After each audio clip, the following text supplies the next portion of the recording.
taller. Yeah, honey, I know. I know. Thank you, guys. I appreciate you coming on. Hold on 1 second. Yeah, honey. Yeah, I'm in the studio. I'm about to go. Damn, yeah, it was only 1 or 2 pictures, and it was just cause. 10, yeah. It was 10. You counted them. Huh. Well, I liked them all because she had a fat ass. I gotta go. Love you, bye. Taking no shorts. Coming right up.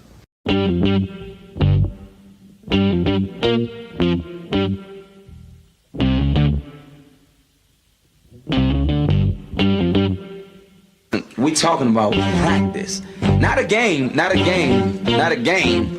We talking about practice. Now I gotta talk, we all gotta be quiet. You're talking to the Rolex wearing, diamond ring wearing, kiss stealing, woo, wheeling dealing, limousine riding. I'm a man. I'm 40. And now your host, Taking No Shorts podcast, Jay Grizzy.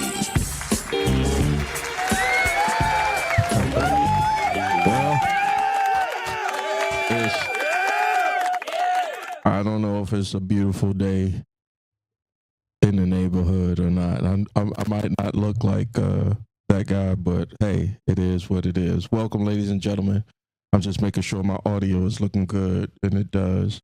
Welcome to Taking No Shorts podcast, episode 80. Yeah, dig. I am your host, Jay Grizzy Green. I'm going to make sure all the drops are correct, Cheeky baby. Exactly. Yes, it is.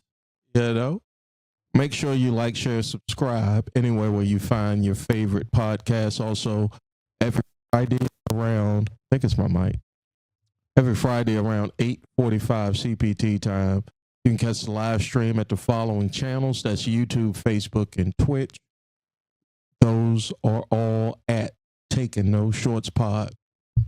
Appreciate you for checking out this episode. Very, very special episode for me and my family. I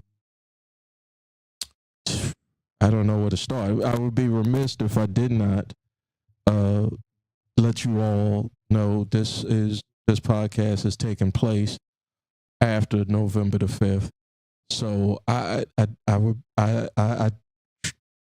it's hard for me to ignore that elephant in the room, as it's a huge, huge elephant.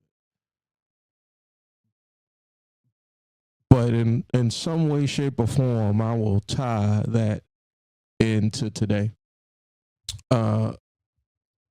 This is a celebration for me and my family, for one of the matriarchs of our family. We celebrate her today because, at the recording of this podcast, because it's her heavenly birthday, ladies and gentlemen. Exactly. And at the Chiron below the podcast, you can see we celebrating the happy heavenly birthday of the one and only Virginia Ann Green. We're gonna let that simmer. AKA my and a lot of folks in my family, they granny, my granny. Her birthday is today. She would be 83 years old. She was born November 13th, 1941. And if I were to give you all of my granny's biography tonight, it would explain a lot about your boy Jay Grizzy, the host. But it still wouldn't do justice. I always like to give homage to my ancestors, and that I don't know if that was instilled. It was shown to me, the best way I can put it. You know, because I could looking back as a black Gen Xer Exactly. back then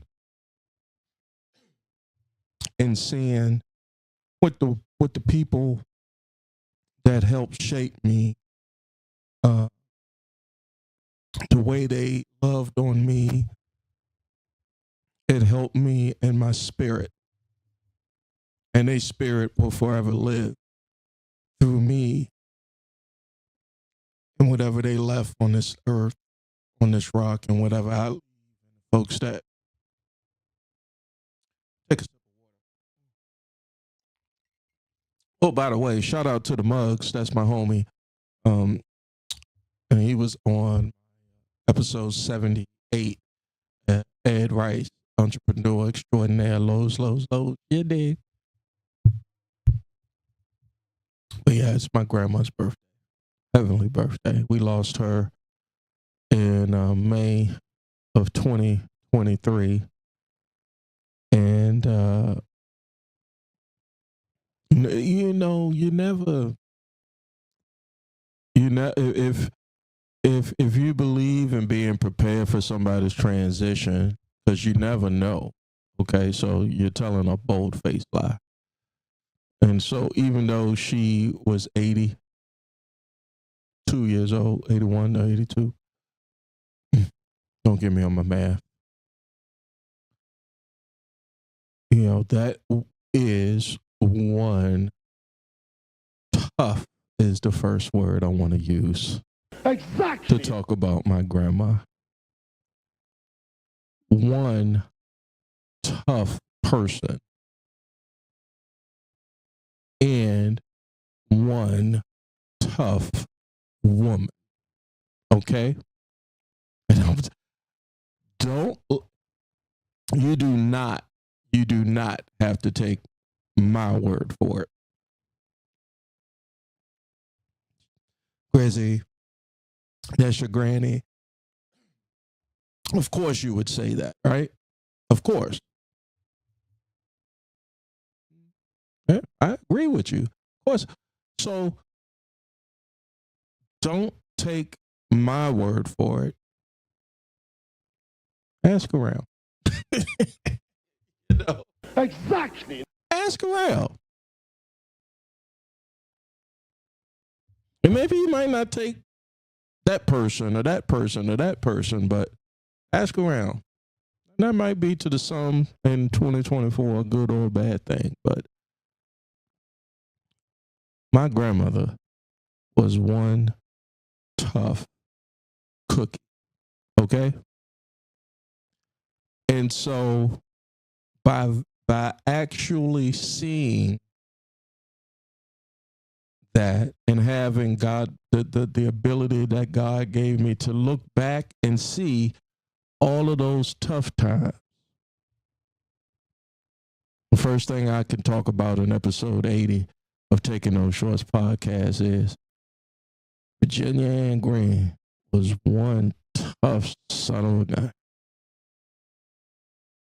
And you can look at tough two ways. You know, you done been through some stuff and that shape you up, or you done been through some stuff and that shape you up. It's just what's the stuff, right?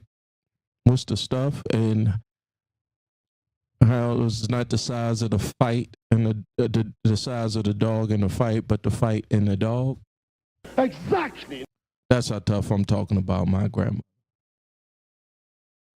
Born in 1941, about 3 weeks before Pearl Harbor. You know, in the South. And I'm sure when she came into this crazy world, at that time, we don't understand. We've never been in a world war unless you almost Granny's age or something. But it was a world war. And you're a child being born into a world where the whole world or the world is at war. You know, I don't think folks could understand what that means if, let's say, there is a war going on right now in the world. You happen to get pregnant, your mother happens to get pregnant, or your mother and your father happens to get pregnant. And in all of this tumultuous times, you are coming into the world. You don't know nothing from nothing. But in about 3 weeks, when you're 3 weeks old, your mama and daddy is like, oh shit. Hold on, where is it? Talking about. Oh shit! Yeah. Because that's what I would be saying.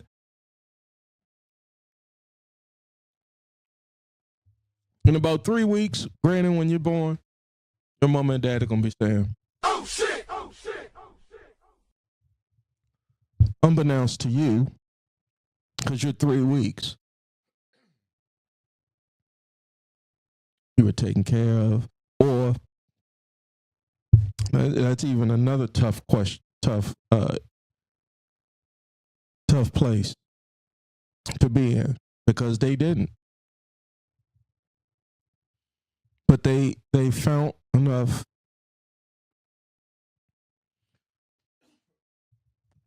love, and God touched them on their heart to say, we can't do it. We can't raise this little girl that's coming into the world, but we want her to be raised with some folks that's going to take care of her and going to love on her and give her a chance. I got water right here. I'm sitting there like, where's my water? I have to drink water when you get this age.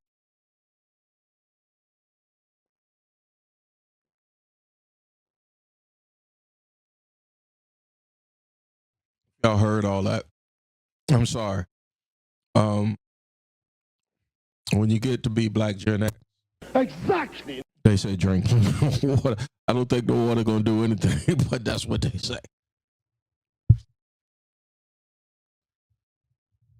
All right, so my great grandmother and my great grandfather maternally said, you know, we can't do this, but we know you can, and we want her to have a fair shot. Or they could have just been dealing with whatever. I always give folks enough grace to say I wasn't there, first of all. So I don't know what circumstances you might have been in. So I can't judge from my eyes on your situation because I won't there. Grateful. I speak to the facts of the matter as best as I possibly can. But my great grandmother and my great grandfather say, you know what? Whatever the case may be, we want you all, and that would be my grandmother's foster parents that raised her. They are some way related through marriage or through records based off of my knowledge and doing the records of our ancestry. But my grandmother's mother did not raise her. Other members, she had a foster family. And so me, myself, under my certain circumstances, I could identify. I was just like, oh, wow. So, but you still at the same time, you like somebody is taking care of me. And I remember Granny always talking about Ma P and Moses. These were the ladies and the women that, when she was coming up, that raised her. And I always heard her talk about them in a different way than she talked about a lot of folks. And that's and my impression from that was these folks loved her. and they treated her like she was one of their own. And if you ever go on these DNA sites or ancestry sites nowadays, you run into a whole bunch of folks that you don't know is researching you. And I came across an alert the other day that had a lot of information connected to my tree, and I suspect that that's someone from my grandmother's foster parent line, because Granny was such a big personality that she would, if she touched you, her spirit touched you, you knew it. They called her Jenny Cake here in the West End of Richmond, Virginia, off of her name, Virginia.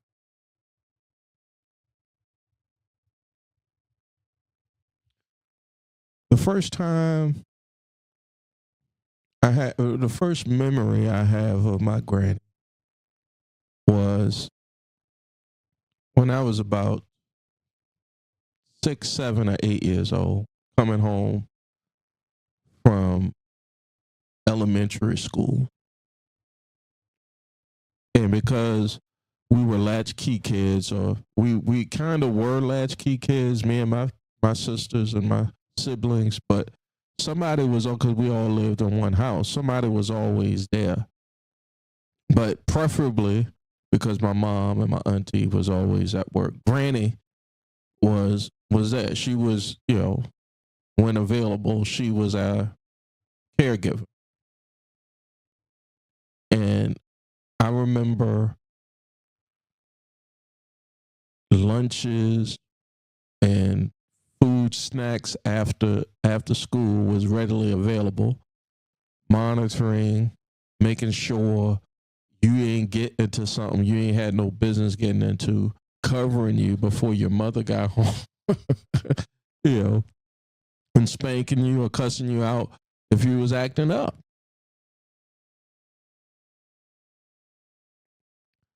Sitting on the front porch, gossiping like Miss Bonita Burtrell off of Living Color.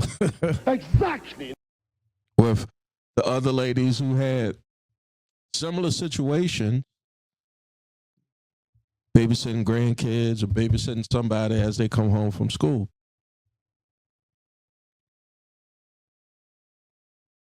And I would just observe her as a child, and I would say to myself, wow, looking back, I'm like, she's taking care of us part-time. She done already took care of 6 before 41 and 64 is 23. My grandmother had 6 children by the time she was 23 years old. When this podcast come out, I'm going to call it tough. Can you imagine? I mean, I know you can't, because this is pre-World War II, but who had 6 kids? That's why they want, I'm not to make this a political, even though it's a very, very political season. Try not to make this a political part. 6 kids by the time you're 23 years old. And even you would have my grandfather. He was around until he wasn't around. Because again,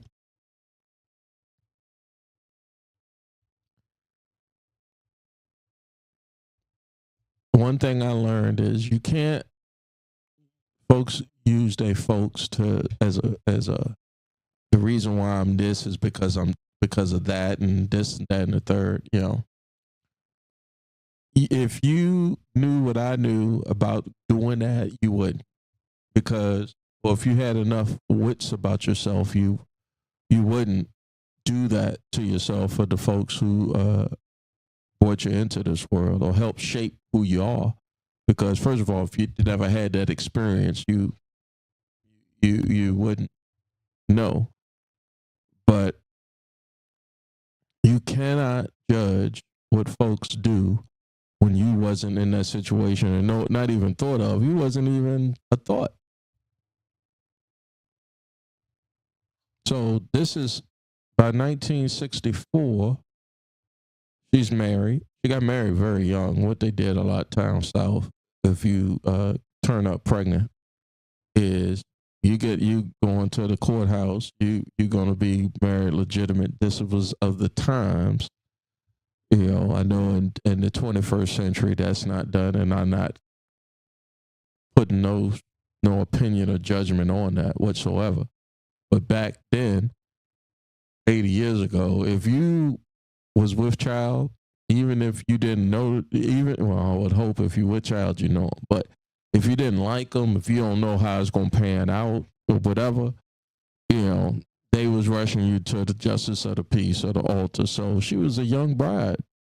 By the time she was 15 years old, she was engaged or probably married. She got married. I want to say she got married in 1956 or 7 when my aunt and my mom were born. And if you were under a certain age, 18 or 21, I don't know, but all you had to do was have your folks say, yeah, they should be married. I couldn't believe it. When I did the research in my family tree and was just like, what? You mean to tell me if I was to say to my child, yeah, you need to be married, and somebody else say to their child, yeah, you need to be married, then you could do it? I was like, oh, well, okay. Not my thing, but again,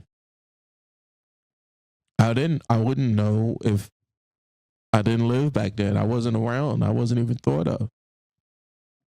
So they did what they had to do.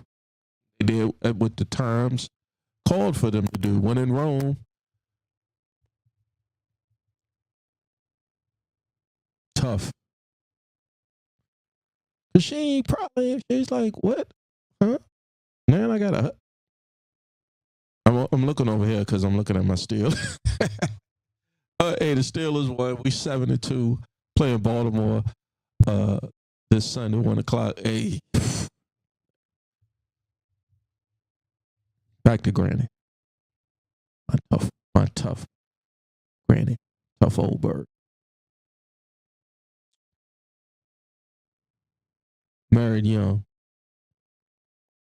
When I was 16, and I was a young father. I was a father at 17. So I think like a year before I was a father, somebody told me I had to get married. What? Talking about practice. No. Yeah, I don't know which drop I would have hit, but I was just like, what?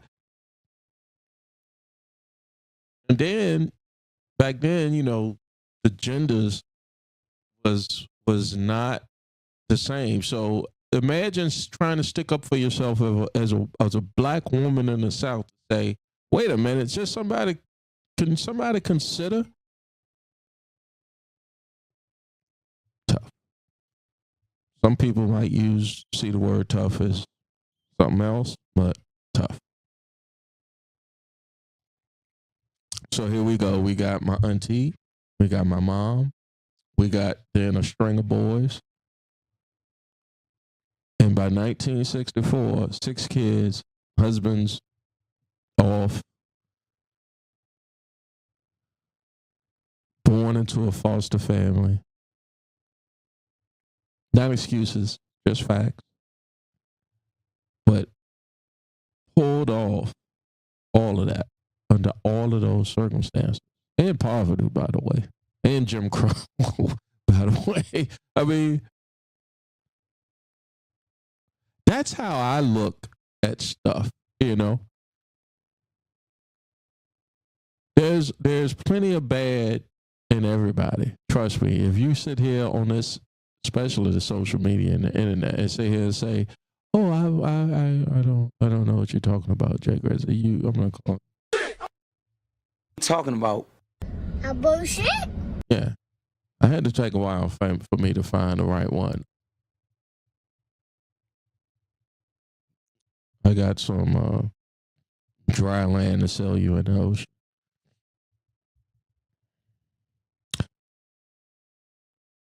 So by the time I come along in the early 70s,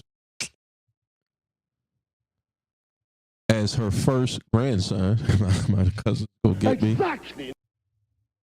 and my sister's brother. But this is 72. My grandmother is 31 years old. She's been married. She's raising or has raised up to 6 children. Also up to. Granted, you had all of your babies. By this time, all of my aunts and uncles and my mom are born. And here I come.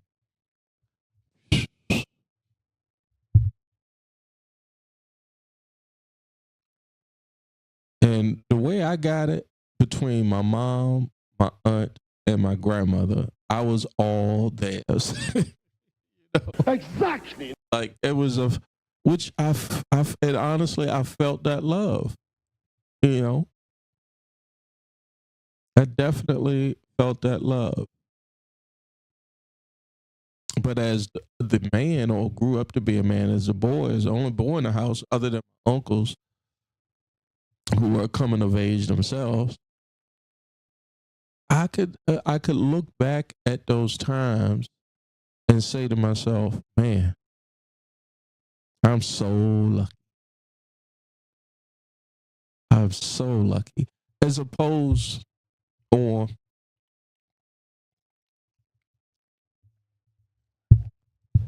you know, people say, if you raised by a bunch of women, you could be this, that, and the third. I had enough. I had enough men. Plus, I had enough intestinal fortitude. Exactly. Yeah, Dave. So that's okay. That's just the way I was. The way God made me. I was born. So no, I wasn't. You can't do that. People, human beings.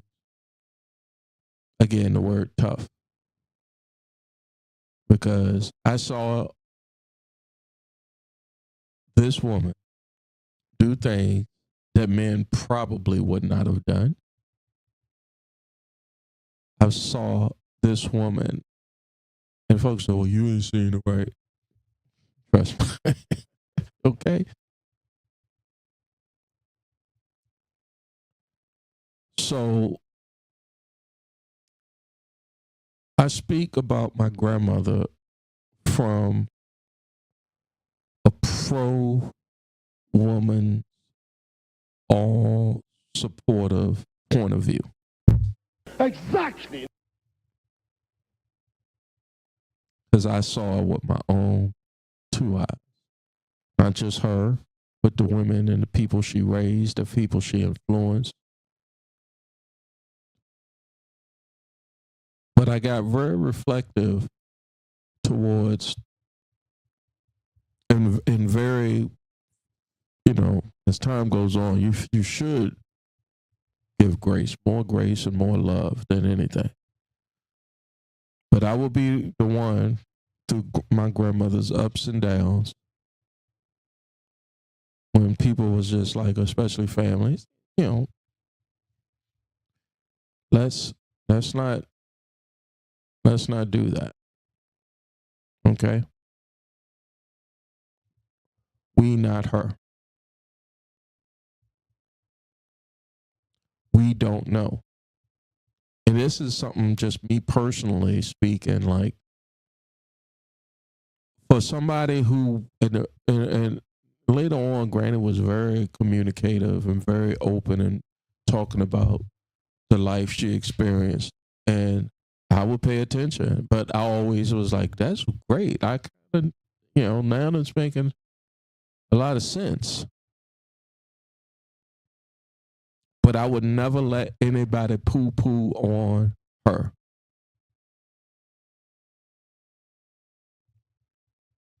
because hey, she's mine. So it's just like if somebody tried to take your candy or take something you coveted, from school, milk money or something. Like I'm not gonna let somebody say you gonna. I'm not letting folks just sit there and no. That's family. Don't let that happen. Let alone you got to have some kind of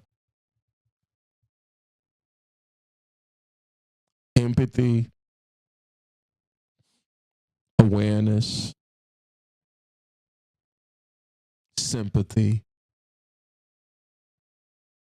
But then again, like I wasn't around. So again, by the time 72 came around, I was like, I'm just goo goo gaga. Then there's stuff just went. I don't know how, why. Stuff went crazy, and I think what kicked in was sometimes life could kick you in the ass. Exactly. And depends on how much ass life has kicked you, how you cope, how you deal, how you figure it out. And there was a time I think when life was going at it at 10 South Shields for a lot of folk. And we as the younger folk, we was caught up in it. There was a lot of shit going on.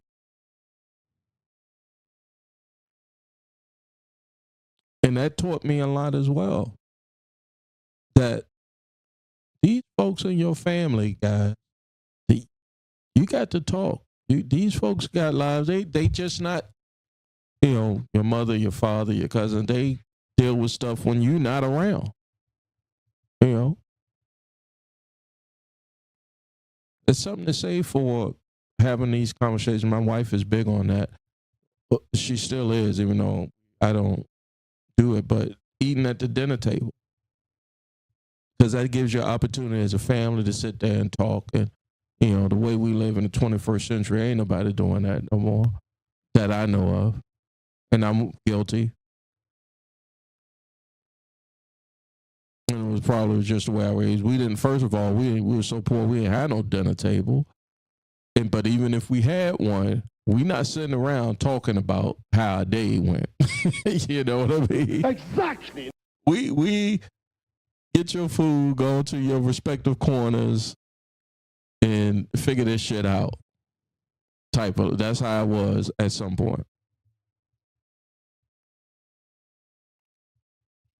And it's okay. I thank God that got our family through that. But that was some crazy ass times. That's the time when we call Granny the Bat. Exactly. The little kids call her the Bat. The little kids meaning us, the grandkids. Because her hair was, if Granny was in a fever pitch and she got heated, her hair would go up like Wolverine and her robe would come out like, and it looked like a Batman. And so I know my cousins and my sisters are looking at me right now and they're going to be like, James. And Granny would smirk. She would know because I don't think Granny knew what the bat was or what the bat. Here come the bat. That's what it was. Here come the bat. She didn't know, and if she knew, she would have cussed all out. Tell her go in your mama. Who would be her? You know what I mean? But yeah, those. That's still to this day. I was telling somebody today because I had a hard time. When you think about your loved ones, especially on days like this, sometimes good feelings come out, bad feelings, And so I was going through it, and then somebody was like, "Hey, how you doing?" And then in the workplace, and I was like, "Rough day today," and I just not solicited. I said, "It's my granny's birthday today," and she could tell. She was just like, "Oh." Gave me the ability to talk and it changed. It changed the way I was the path I was mentally going down for the day. And then right after that, my wife sent me a text message saying, "I got your back today," and I was just like, "Man, look at that." It's always good to have another human's back that ain't, that's a good human. You know what I mean? Ain't nothing wrong with that. So yeah, we in in the early '80s we had the bat, and I told her a story about how I was traumatized about hearing cutlery in a drawer, in a kitchen drawer, because my grandmother, although doing her me doing her ancestry, she could have been Hispanic because she was quick to cut them off. You dig? Holy Jesus. Uh, it turned out to be she's got Filipino, so maybe Filipinos like to say nice with the blade. But when we was younger, Granny get into that kitchen and you hear that kitchen drawer open, you hear that cutlery shaking. At me, I'm sitting, I'm like, oh, he finna cut him. She is fit to cut somebody. She go kill somebody. She might kill somebody. Oh, y'all see me with the yak. It's too late now. I thought I had fixed the camera, but join me at Taking No Shorts Podcast, episode 80, for a cozy fireplace chat with your boy Jay Grizzy at Taking No Shorts Pod. Him and his granny. Her birthday today. You dig? But yeah, man. Them knives come out, or that knife come out. Tough. Got my ideas on why that's there. But even if you go to a place where you say, well, damn, she quick to cut a motherfucker. Like first thing you think is, but that's a good thing. And to me, that's a good thing. So for whatever, however, she had to come up to protect herself, she did it. And she won't plan that shit. Exactly. Don't touch me. I'm not the 1, 2, 3.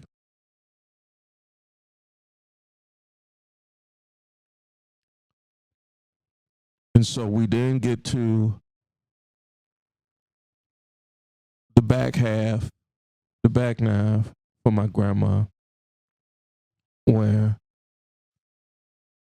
we really, as a family,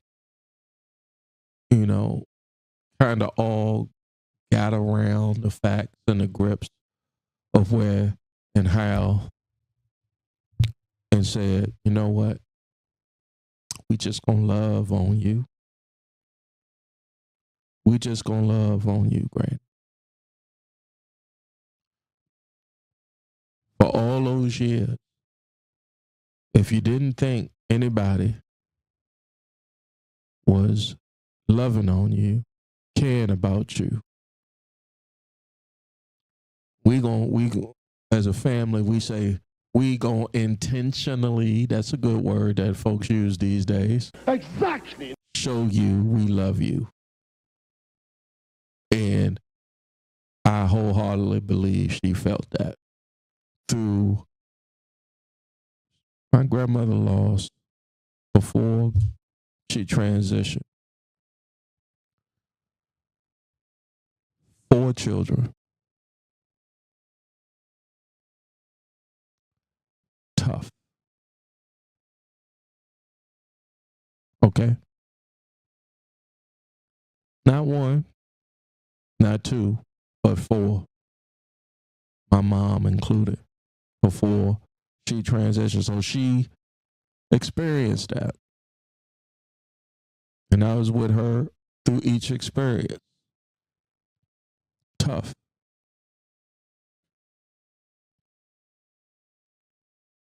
So you can't tell me, world, society, whatever you want, that a woman can't do the job.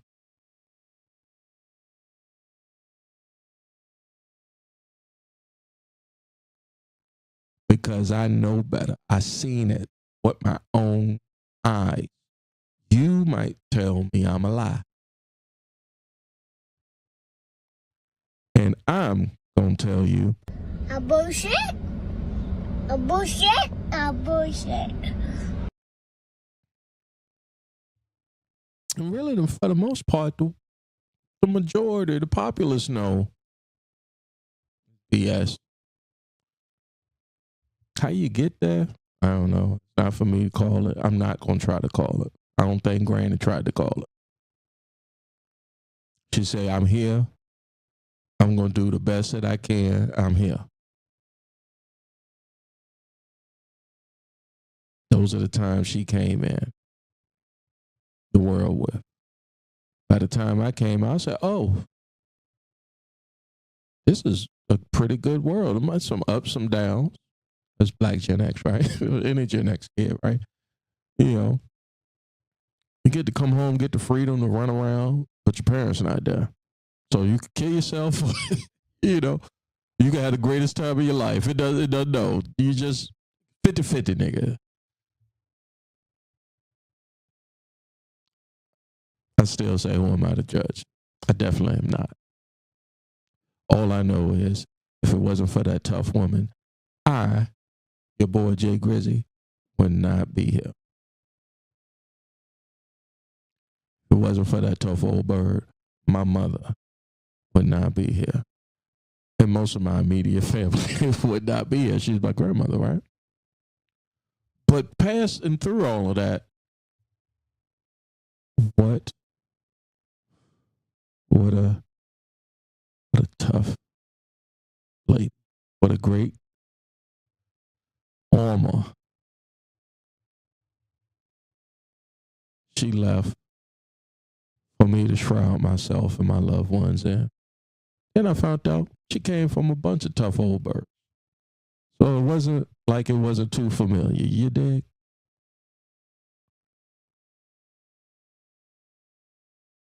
In May of 2021, about a week after Mother's Day, and like I said, around Mother's Day, you know, we intentionally loved on Granny.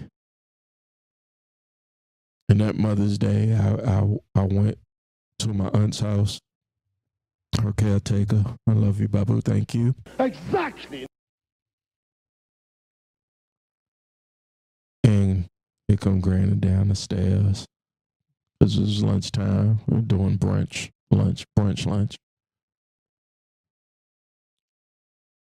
And she had my aunt had her meal out for her. And we making small talk. She's like, how you doing, man? Am I? No, you didn't me, just the personality. I'm trying to, what you watching on TV? As she got later on in her years, she like, you know what? Let me give you this. I learned Westerns from my grandma. Nobody else in my family, I don't think I saw watch Westerns, but Bonanza, Big Valley, The Rifleman, all the Westerns, I know because of my grandmother, because she watched them. And as she got later on in life, she made sure her Westerns were on. And God damn it, if you're not black in the South, Exactly. your grandmother put you on to the stories. God, Jesus, what is... Exactly. Round of applause for the...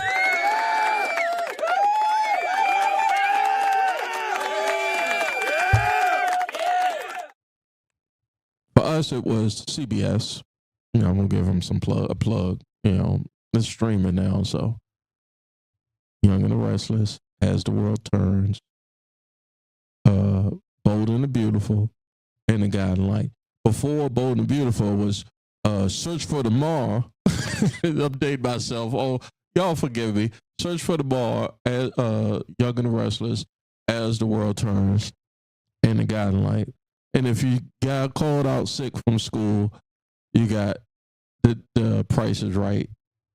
I don't know what came on for the Price is Right. So, but you got the Price is Right and chicken noodle soup and all that. That's what my grandmother did because my folks had to work. So if you were sick, you get to stay home. Granny would be there with you. So in essence, you pretty much had the run of the room, run of the house until everybody else came home, right? So she gonna make you some soup, some crackers.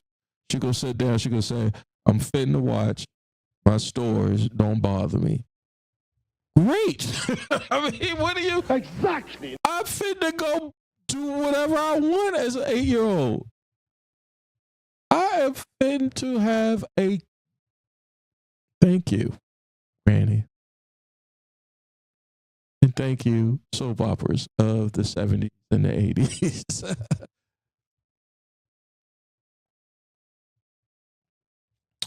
So, Mother's Day 2021, we intentionally was loving on Granny extra.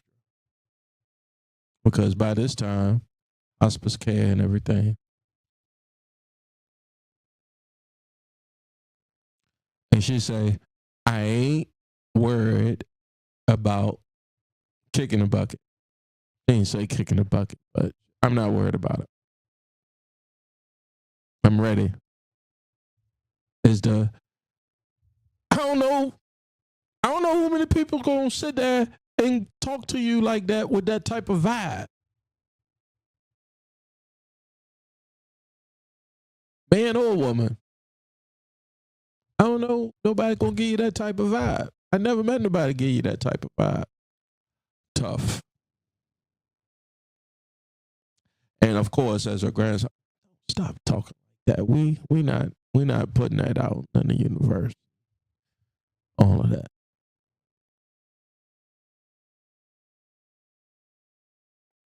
But there's always a but.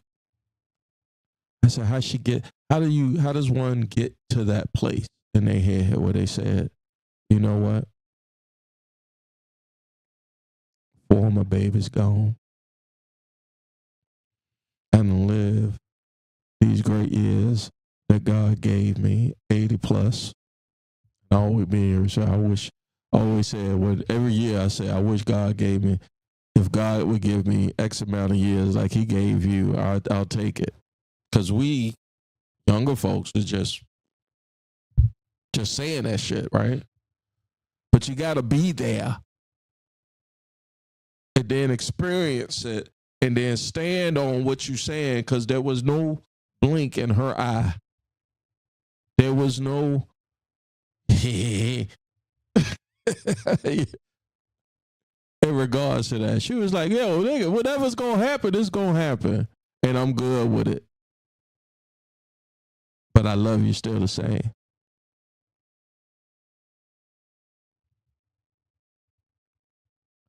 I hope. My prayer next will say, I pray that anybody that know me would say something close to that, the way I talk about my grandmother. I knew she came from a long line of strong Black women. And her life just proved that for me. I love you, Granny. Leave some money on. Oh, she used to leave that change so I could go play the video game. And she said, I'll give you a quick story. As she got older, I said, you know, I always take your little change off the spice rack, just confessing. Confess your sin. And I used to take your change off the spice rack and cut through the alley because the back door was close to the spice rack. So I could go to the arcade and play video games. And she say, yeah, I always knew you. I always knew you did that shit. Learned all my cuss words from my granny. She said, I always knew you do that shit. That's why I left a little bit of that extra change up there for you, you did. Exactly. She knew, but she would leave that little extra change for me. It was like, it's missing, but I bet you, anyway.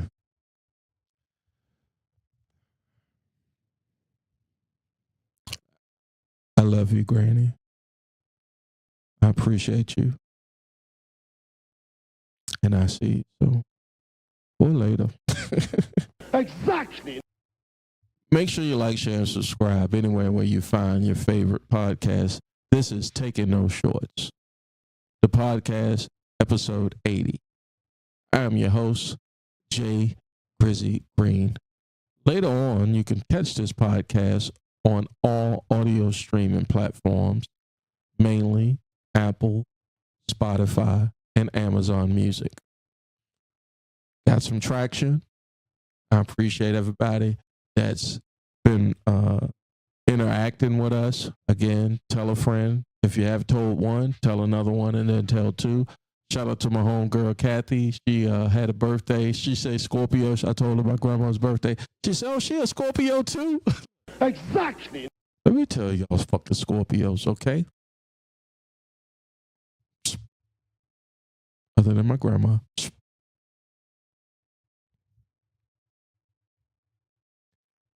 Until episode 81, ladies and gentlemen.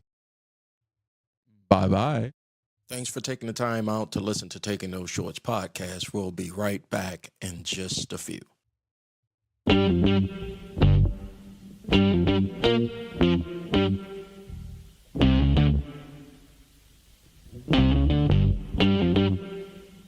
We talking about practice. Not a game, not a game, not a game. We talking about practice. Now I gotta talk. We all gotta be quiet. You're talking to the Rolex wearing, diamond ring wearing, kiss stealing, woo, wheeling dealing, limousine riding. I'm a man. I'm 40.